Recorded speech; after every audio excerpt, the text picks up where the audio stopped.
എന്തെങ്കിലുമൊക്കെ കലക്കിക്കൊണ്ട് കൊടുക്കാം. പത്തായം കൊണ്ട് നിറയട്ടെ. അമ്പേ തിന്നു മുടിക്കാൻ മാത്രമായിട്ടുണ്ട് ജന്മ.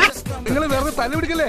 രണ്ടുപേരുടെ ഇങ്ങോട്ട് വിളമ്പിക്കോ. ആ പ്രശ്നം സോൾവ് ആവട്ടെ. ആഹാരം കഴിക്കുന്ന എങ്ങനെയെന്ന് മാമൻ കാണിച്ചു തരാം. ഇങ്ങനെ വയറ് നിറച്ച് ആഹാരം കഴിക്കാനുള്ള യോഗം ഉണ്ടാവണേ.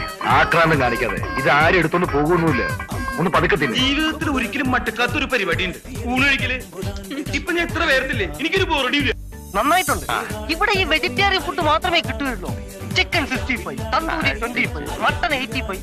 ഇതൊക്കെ കഴിച്ചാണ് ഞാൻ എന്റെ ബോഡി മെയിൻറ്റെയിൻ ചെയ്യുന്നത്. കാടയുണ്ടോ? കാട ഇറച്ചി ഇല്ല സാർ. കൊക്കുണ്ടോ? കൊക്കിറച്ചി. നീ നമ്മുടെ മോനെ കൊണ്ട് അകത്ത് പോയിക്കോ. ഇല്ലെങ്കിൽ ചിക്കനാണെന്ന് പറഞ്ഞ് നമ്മുടെ ചെക്കൻ അവൻ തിന്നും. ഞാനും അങ്ങനൊന്നും കഴിക്കാറില്ല. പിന്നെ കഴിക്കുമ്പോ കഴിച്ചോണ്ടേ. അത് കഴിപ്പ് കണ്ടപ്പോഴേ മനസ്സിലായി. ഒരു നേരത്തെ ആഹാരം ഇവന് നീ കൊടുക്കണമെന്ന് എന്നോട് പറഞ്ഞപ്പോ പ്രതീക്ഷിച്ചില്ല.